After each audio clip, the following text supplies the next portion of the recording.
როგორია ქართული ექსპერტების შეფასებები გუშინდელი არჩევნების მიმდინარეობასა და შედეგებზე ქართულ ანალიტიკოსებს თამნა ჩიხლაძე ესაუბრა სწორედ ის მოყვება ქართული ექსპერტების დასკვნების შესახებ თამნა. დიახნათია, გულივერის ნაბიჯი ქართულ დემოკრატიაში გარღვევა პოლიტიკურ აზროვნებაში უპრეცედენტო არჩევნები. ასეთი იყო იმ ექსპერტებისა და პოლიტოლოგების შეფასება, რომელთაც ჩვენ დღეს ვესაუბრეთ და თხოვეთ აზრი გამოეთქვათ გუშინდელ საპარლამენტო არჩევნებზე. მათი თქმით, მიუხედავად უთანასწორო წინასაარჩევნო გარემოს, მიუხედავად ძალიან დაძაბული პოლიტიკური ბრძოლისა და იმ მოლოდინისა, რომელიც არსებობდა საზოგადოებაში რევანშის შესახებ, ეს მოლოდინები არ გამართლდა და დღეს ამ მრჩეულმა გაიღვიძა აბსოლუტურად სხვა პოლიტიკურ რეალობაში და ის უკვე დგას ახალი გამოწვევების და ახალი პარლამენტის წინაშე. ჩვენ შეგვიძლია ეს მოსაზრებები მოვისმინოთ. ეხლა 3 წევრია საჭირო. ამბობდით კიდევაც რომ 2 ოქტომბერს შეიძლება ჩვენ ყველამ გავიღვიძოთ სხვა საქართველოში. აი ახლა დღეს მე მაქვს იმის განცდა, რომ ჩვენ დღეს სხვა საქართველოში გავიღვიძეთ. გარღვევა მოხდა ნამდვილი, ის რაც მოხდა საქართველოში.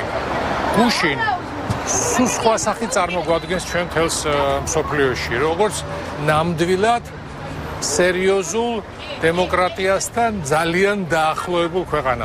აი საქართველოს გადადგა, შეიძლება ითქვას, ერთი გულივერის ნაბიჯი, მართლაც 2 პარტიული დემოკრატიული პარლამენტისაკენ. აქ გამოწვევები, რისკები სერიოზულია, იგივე ფრაქციონიზმის სახით, ჩვენ და სამწუხაროდ ჩვენ პარლამენტის წევრობა პირდაპირ კავშირშია იმდენ ყოფით სიკეთესთან, რომ ცდუნება ძალზე დიდი იქნება ახლა. ყველაზე უფრო სასიამოვნო ფაქტი ის იყო, რომ აი ამ ნორმალურმა წყნარად მოსულმა ხალხმა მაინც პრინციპულად თავისი სათქმელი თქვა თითოეულ საარჩევნო უბანზე, რაც შედეგებში გამოჩნდა. თავისი თითოეული ხმა დაიცვა. ვცდილობთ რა ვიყოთ მართლაც დემოკრატებად წარმოჩენილი მსოფლიოს წინაშე, ვერ ველევით მაინც ისეთ სადისტურ მეთოდებს, როგორიც არის ადამიანის გატაცება, ცემა, დაკავება.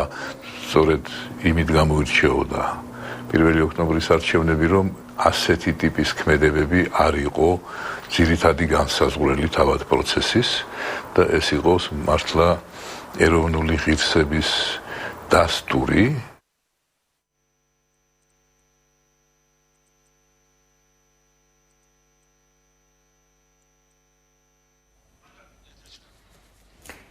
სამწუხაროდ არ ისმის, მადლობა თამნა ჩიხლაძეს ისაუბრებდა ექსპერტების შეფასებების შესახებ.